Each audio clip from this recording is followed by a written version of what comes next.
Господин Еремич, расскажите, пожалуйста, какое, с вашей точки зрения, будущее у глобальной финансовой системы? Well, thank you very much, first and foremost, dear Sergey, for inviting me for the second consecutive year here to St. Petersburg. I was not very sure if I was going to be invited a second time after what I said last time, but thank you. Thank you very much, and thank you for having me on the panel with such prominent people and some very good friends. Professor Zhang Weiwei has recently been my guest, both in Paris, where I teach, and in Belgrade, and of course Jeffrey was my mentor. He was my advisor at Harvard. He was my advisor in everything else that I have done in life.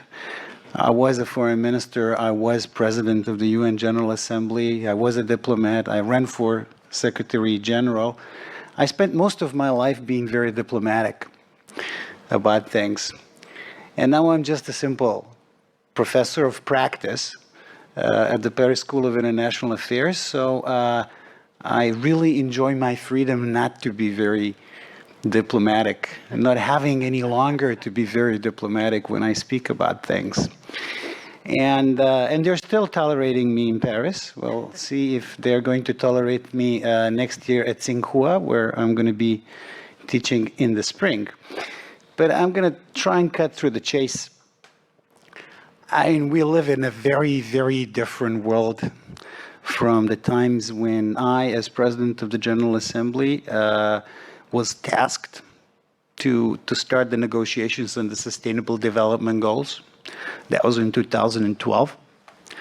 And that was a great achievement in 2015. And we agreed, the whole world agreed on what is to be achieved by 2030.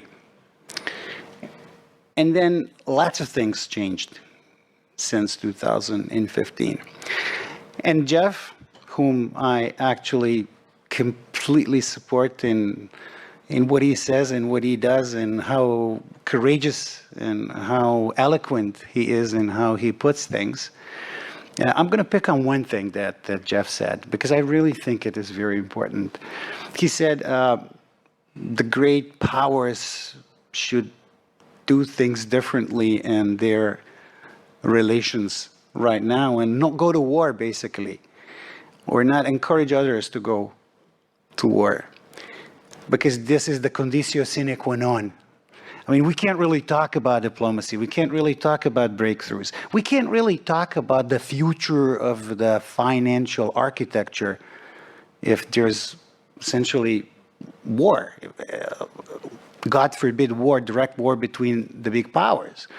But the proxy wars that we have today and that we are about to have perhaps in the coming days, these are exactly the things that prevent serious discussion as to how to achieve progress on this issue or any other issue. Climate, I mean, you name it. Well, unfortunately, I really hope that I'm wrong, but we could be days or hours away from a major escalation in the Middle East. Major escalation meaning the United States of America entering another great war.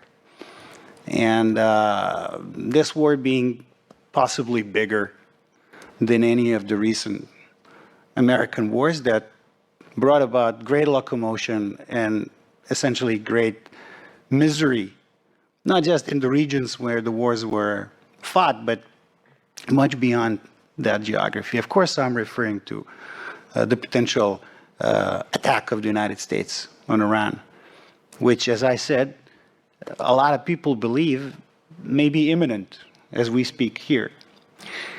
If that happens, then I think that the hope that Donald Trump is going to be a peace president, which is something that he was very vocal about as he was coming into the office, I think there's very, very little hope that the history will remember him as a president of peace. President Trump was talking a lot about, distancing himself from the deep state. Well, if you go to war and if you're an American president, then you are confined to the deep state for hours every day. And that's probably not what he had in mind as he was coming into office. I keep talking about Trump and I keep talking about America because America is an indispensable player in the world economy, in the world security, and perhaps the world is today, not perhaps, it is a much more of a multipolar than it used to be maybe 30 years ago, because 30 years ago it was a unipolar. It was like a moment of American hegemony, and that hegemony is no longer the case. It's no longer the reality. We do have a multipolar world. Even American government admits, including Secretary Rubio, we live in a multipolar world. So multipolar world is a reality. But let's dissect what it means, the multipolarity, and as opposed to the unipolarity that we've had so far. At the unipolar moment of America, the so-called end of history that people were mentioning at the end of the Cold War, America's dominance was essentially based on the control of the three important monopolies. One was the monopoly on the top technology. It was only America that controlled the technology that was driving the economic change in the world. At the time, it was internet and the beginning of the digital era. It was America and America alone that commanded the control and had the resources to essentially do the research and development necessary to continue going forward. The second was the military force. It was only America that could use military force anywhere in the planet indiscriminately and in violation of Security Council decisions, if necessary, for as long as America decided that it was necessary for them to do that.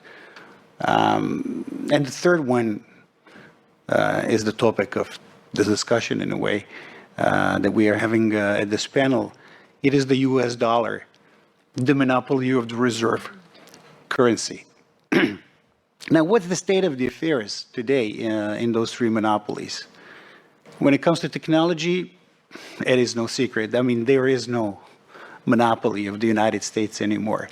China is on par, perhaps in certain areas ahead of the United States when it comes to technology.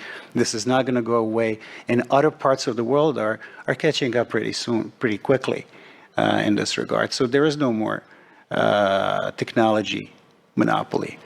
When it comes to military monopoly, it is no longer a monopoly. I mean, I think that one of the reasons why there was such a strong and an aggressive reaction to the special military operation by the Western countries was essentially because the special military operation was a challenge to the monopoly, as a matter of fact. It's okay if we do this. It is not okay if somebody else does it. And essentially, I think that this monopoly is coming to an end. This doesn't mean that America is no longer militarily powerful, as I'm afraid we are going to learn in a few, or be reminded in a few days from now, how powerful America is, how powerful the destructive side of American military is. But I will come back to the most important topic for today, which is the US dollar. It is arguably still a very, very good shape. In a very good shape is this monopoly. The US dollar is still the reserve currency of the world. And Jeff talks about 4 reasons why the dollar hegemony is going to be on the decline in the coming 10 years. And I agree with him because these are all the structural reasons that Jeff mentioned. And I'm not going to go through that because he's always much better in articulating things than anybody else that I have met. But there's one important angle that I'd like you to think about. America is going to defend its monopoly very, very firmly. A couple of months ago, if I'm not mistaken, Donald Trump said, and he put it on Twitter, well, on Truth Social, right? if anybody tries, and in particular BRICS, if anybody tries to threaten the reserve currency status of the US dollar, you are going to be hit with the 500% tariffs, whoever dares to do that. And listen to me, BRICS in particular. That's roughly what he said.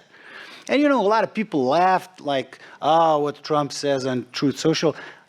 I would not advise anybody to discount or to not take seriously what Donald Trump says. It's a very, very dangerous thing not to take him seriously. It's not necessarily something that is going to work, but it may very well be something that he is ready to try. So America, I believe, is going to defend vigorously the preeminence of the US dollar. And then the question is, how do you start the transition?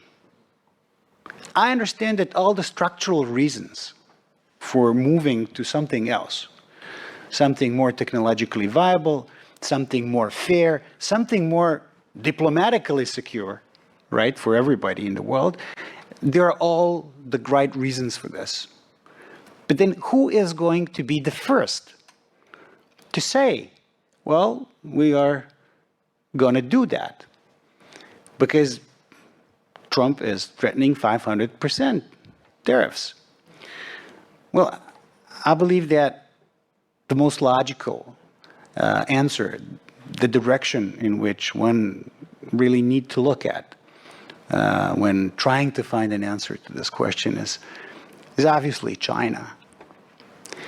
And not just because China is the first or the second biggest economy these days, not just because it's a superpower when it comes to technology, not just because it has vast trading relations around the world and so on, and it's poised, in my opinion, to keep strengthening its position. But because of the fact that China is the very first country that essentially did not blink in this US tariff adventure and proved that not blinking actually gets you to the table. And right now there is a process going on. So tariffs were slapped and double slapped. China essentially reciprocated. And then it was very quickly obvious to everybody that, well, we can't really do this. We need to sit down and to negotiate and to resolve things at a table. I'm personally optimistic when it comes to US-China discussions. Outside the context of global security, I mean, I think that global security and diplomacy is not in a good shape, and I'm a little less optimistic there. But when it comes to negotiations between the US and China on the future of not just the bilateral relationship, but I hope the future architecture of trade and finance for the world, I very much hope that China is going to put it in a very smart, in a very diplomatic, in a very wise way, and Chinese are very good at that, to put it on the table when the negotiations with America come to a concluding phase. I don't think it should be something aggressive. I don't think it should be something that comes as a red flag waved in America's face. But I think that the future of the international trade and financial order ought to be on the table. And that's not the only thing that needs to be done. It's not like we have a G2 now and the US and China are going to negotiate it over everybody's heads. I think it is going to be a process, but this process needs to start somewhere. And I think, that's my opinion, maybe I'm wrong, I think it is only China that is right now positioned to start this conversation without being bulldozed over, because China cannot be bulldozed over, as Professor Zhang very rightly pointed out. Now, what else needs to be done for those of us who are not China and not the United States, for those of us who are not even Russia, right, which is another big and important country in power. What for most of us who come from small countries, I come from a very small country, I come from Serbia. I think that is most interesting, one of the most interesting aspects of today's conversation was what Jeff mentioned and what Professor Zhang Weiwei mentioned. It was a very important speech of the governor of the Central Bank of China a couple of days ago in Shanghai. And this is something that most people were talking about for many, many years, but this is the very first time that the governor of the Central Bank of China says it publicly, to do with the future of finance and the centrality of the digital yuan as a part of that strategy. I think it is critical because you got to start trading somehow in a technically viable way. For as long as these negotiations, the big negotiations, eventually these negotiations are not only going to include China and the United States. I think that others will have to join these negotiations, and in reality, probably big guys first and then everybody else in the end. But the practicality of trade in currencies other than dollar can be done smoothly and technically viable only through a digital trajectory. And therefore, I think it is immensely important that China is now putting premium and accelerating this digital central bank currency ecosystem based out of Shanghai, but also supported very strongly out of Hong Kong. In the end of the day, it is going to be to great extent dependent on this geopolitical diplomatic function of where the world goes. Because if there's a war, I mean, we can forget about these plans, we can forget about SDGs, we can forget about just about everything. And this is not to be underestimated. As I said, you know, in the next couple of days, we may have a very serious escalation in the Middle East. And I don't think that anybody is at this moment planning a world war around this. But I come from a part of the world that is the Balkans, where one thing led to another in 1914. And then one big country attacked one small country in what was supposed to be like a couple of months special military operation of the time. It was Austro-Hungary attacking Serbia. But it took 3 months. And the world was at war. The whole world was at war at the time. So I'm not being a doomsday guy who is saying, oh my God, the World War III is just round around the corner. But it is not inconceivable that if there is no diplomacy and if there is no change in attitude when it comes to great power relations or rivalry, I think we'd be in a very, very dangerous position. But when it comes to the practicalities of this transition from essentially a dollar hegemony to something that is more sustainable, more stable, more realistic, safer, easier, technologically more advanced, I think that China has a particularly important role to play.